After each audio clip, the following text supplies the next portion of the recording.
Welcome back to part 2 of my project. I appreciate you people who have subscribed. I'm glad there's some people who are interested in what I'm doing. I got a message from a friend who watched the video and asked why I didn't showcase the previous drum set that I reconditioned. So I'm going to show that to you now. I got it here behind me. So this was when I got this, it was in pretty rough shape. It had a blue sparkle wrap. That's it right there, which is pretty nice. I like that. But it was in really rough shape, all cracked, torn. So I took that off, and this was the end result. This is, give you a little closer look. So this is one of my rack toms here. Pretty happy with how that came out. You see, it's got a kind of a semi-gloss. I didn't want them real shiny, but it's just personal preference, I guess. So this is just a Blackhawk, Gretsch Blackhawk. Sounds great. I've used it in a couple of gigs now and pretty happy with it. So as I mentioned, thank you for subscribing. I'm glad there's some people interested in what I'm doing. Also, if you have any questions or you want to leave a comment, feel free to do that. And so with that, we're going to get started. I want to start off by sharing with you my end result that I'm shooting for.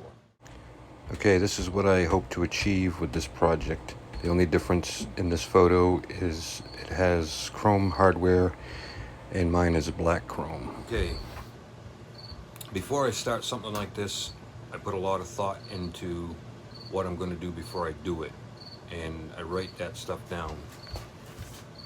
I make a list. Here's my list. Of course, the first few steps I went over in the first video. The next step, I need to make sure all my surfaces are ready for refinishing. My kick drum, floor tom, and 2 rack toms are ready to go. They're all sanded inside and out, ready to be refinished.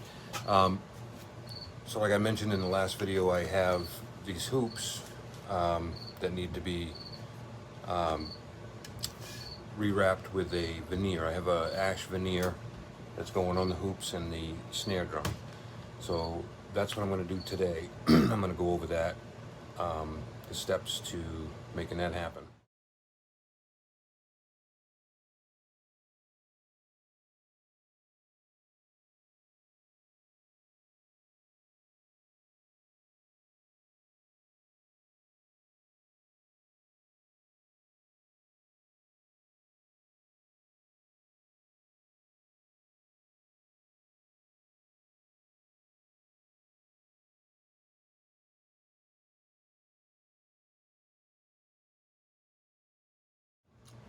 Okay, I have the pieces cut for my hoops.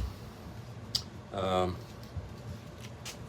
them a little bit wider than the width of the hoops, just so I have a little bit of play on either side. So my next step is to apply the contact cement, and then I'll come back and laminate the 2 pieces together. Something else too, I cleaned this up a bit. Just didn't want to make sure there were no bumps.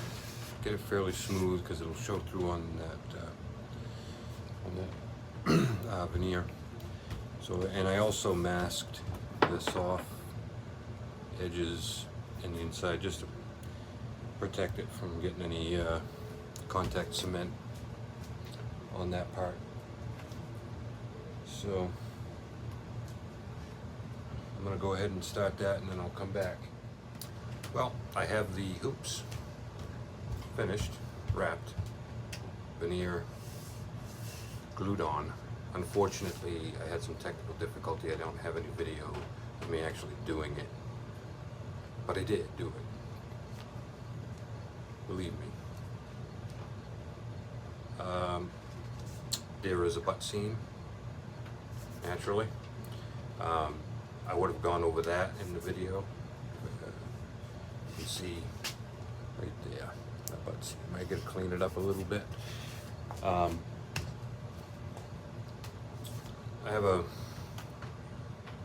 have a way of doing the butt seam, which I'll go over that with the snare. I still haven't done the snare. The snare I'm going to wrap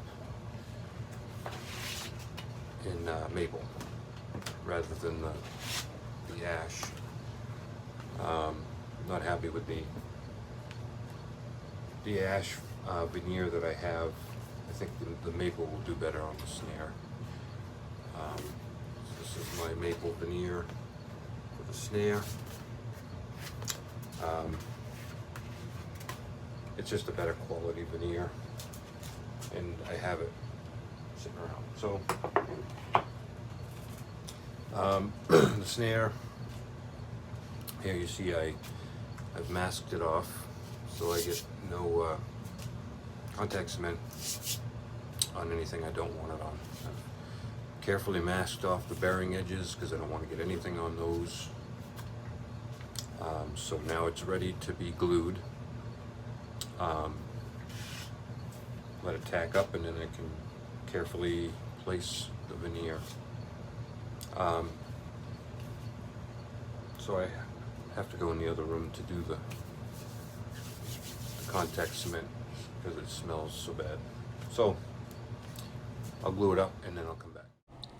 So I've glued up both surfaces and I'm ready to adhere the veneer.